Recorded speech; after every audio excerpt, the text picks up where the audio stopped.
നമ്മൾ പലരും കരുതുന്നത് ജിമ്മ് ചെയ്യുമ്പോഴാണ് മസിൽസ് ഗ്രോത്ത് വരുന്നതാണ്. ആക്ച്വലി നമ്മൾ റെസ്റ്റ് ചെയ്യുന്ന ടൈമിലാണ് മസിൽസ് ഗ്രോത്തും അതിൻ്റെ റിപ്പയറും ആക്ടിവിറ്റി നടക്കുന്നത്. അപ്പോൾ നമ്മൾ വർക്കൗട്ട് ചെയ്യുന്ന ടൈമിൽ ഈ മൈക്രോസ്കോപ്പിക് സ്റ്റിയേഴ്സ് നമ്മളെ മസിൽസിൽ ഉണ്ടാവും. ആക്ച്വലി അത് നമ്മൾ കളി കഴിഞ്ഞ് 2-3 ദിവസം കഴിഞ്ഞ് നമ്മൾ റെസ്റ്റ് എടുക്കുന്ന ടൈമിലാണ് ആക്ച്വലി അതിൽ ഗ്രോത്ത് ഉണ്ടാവുന്നത്. അതായത് നമ്മൾ ഹെവി വെയിറ്റ് എടുക്കുന്ന സമയത്ത് മസിൽസ് ടിയേഴ്സ് ഉണ്ടാവും. അതായത് മസിൽസ് സ്ക്രാമ്പിൾഡ് ആയിട്ട് പൊട്ടാൻ ചാൻസ് ഉണ്ട്.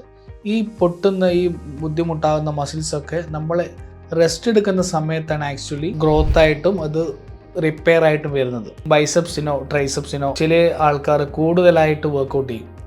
അവർ കരുതുന്നത് കൂടുതൽ ഇപ്പം ബൈസിനോ ട്രൈസിനോ വർക്കൗട്ട് കൊടുത്തു കഴിഞ്ഞാൽ അത് നല്ല രീതിയിൽ ഗ്രോത്ത് ഉണ്ടാവുന്നതാണ്.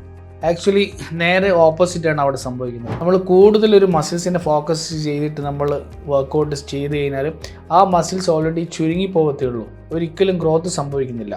അതുകൊണ്ടാണ് ജിമ്മിൽ നമ്മൾ വർക്കൗട്ട് ചെയ്യുന്ന ടൈമിൽ ഒരു ഡിസിപ്ലിൻ അവിടെ ഓൾറെഡി ഫോളോ ചെയ്യുന്നത്. മൺഡേ ചെസ്റ്റ് ആൻഡ് ട്രൈസെപ്സ് ആയിരിക്കും. സൂപ്പർ സെറ്റ് ചെയ്യുകയാണെങ്കിൽ അതിനനുസരിച്ച് മാറ്റം ഉണ്ടാവും. ട്യൂസ്ഡേ വേറെ വർക്കൗട്ട്സ്.